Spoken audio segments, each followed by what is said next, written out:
आप पुराने लोगों के, पूर्वजों के, आपके स्वयं के, कई बार हमारे ऐसे कर्म हमसे होते हैं जो अनजाने हो जाते हैं। आप किसी मार्ग पर जा रहे हैं, आपने नीचे ध्यान नहीं दिया, कोई चींटा मर गया।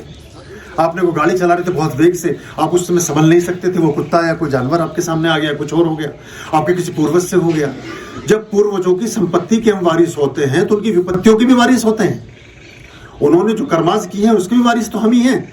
अगर बैंक की एफडी में हम नॉमिनी हैं, तो अगर बैंक में डिफॉल्टर हो जाता है, वो मालिक है, उस पर लोन नहीं दे पाता, तो वो नॉमिनी से वसूल भी करते हैं।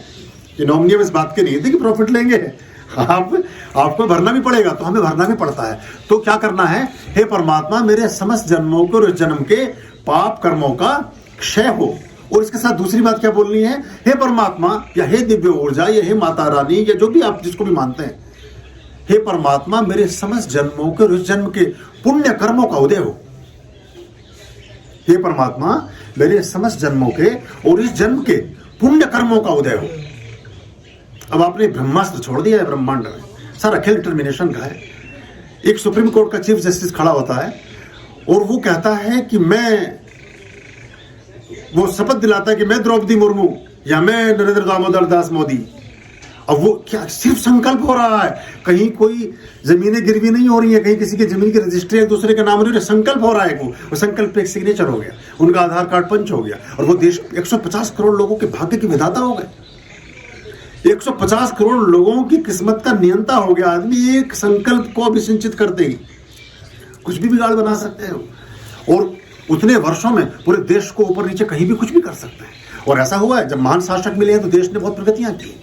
तो आप अपने सोए हुए भाग्य को कैसे जगाएं, अपनी सुप्त प्रार्थनाओं को कैसे जगाएं, जो पूजा प्रार्थना कभी की और लगी नहीं। कल एक सज्जन आए थे मेरे पास, उन्होंने कुछ ऐसी बात कही कि बड़े लंबे समय से बहुत से बैठे हुए हैं उधर, तो इसका श्रेय उनको जाता है। बल्कि मैंने फिर सोचा कि मैं ये सूत्र भी आपसे शेयर करता हूँ। ये बड़ा ये भगवान विष्णु और नारद की चर्चा है। उस चर्चा के मध्य एक सूत्र उन्होंने दिया कि कभी कोई मनुष्य योनि का जातक अगर ऐसा कुछ करना चाहे, आप तो हर बार नया जन्म लेते फिर से वॉश कर देते हैं, क्योंकि नए कुटुंब में नए जीरो से फिर शुरू करता है इंसान, या कुछ करता है, तो कैसे वो हो पाएगा? उनका आत्मा के जो कर्म हैं, भगवान कृष्ण भी कहते हैं, वो कभी क्षरित नहीं होते। आत्मा के द्वारा सिंचित पाप, और आत्मा के द्वारा, आत्मा माध्यम शरीर ही होता है, आत्मा कोई पाप करती नहीं है। हमेशा एक अंतर्ध्वनि आती है, अंदर से आवाज आती है, गलत है, वो आत्मा की आवाज है। लेकिन फिर भी अगर कुछ हो गया तो आत्मा में वो आपके सिम कार्ड में वो रिकॉर्ड होता रहता है, प्रिजर्व होता रहता है, वहां इकट्ठा होता रहता है, और फिर जैसे आप जन्म लेते हैं वो रिफ्लेक्ट होने लगता है। तो अगर कहीं सुप्त पाप पड़े हैं तो वो सो जाएं, समाप्त हो जाएं, और कहीं सुप्त पुण्य पड़े हैं तो जागृत हो जाएं, और आपके जीवन में उनका फल आपको प्राप्त होना शुरू हो जाए। कहीं जन्म में बहुत अच्छे काम भी करते हैं, अनजाने में भी, जाने में भी। तो ये संकल्प भी आज के बाद अपनी पूजा प्रार्थनाओं में शामिल करें, और आप देखेंगे कि समय बदलने लगा, चीजें बदलने लगेगी और चीजें बढ़िया होने लगी।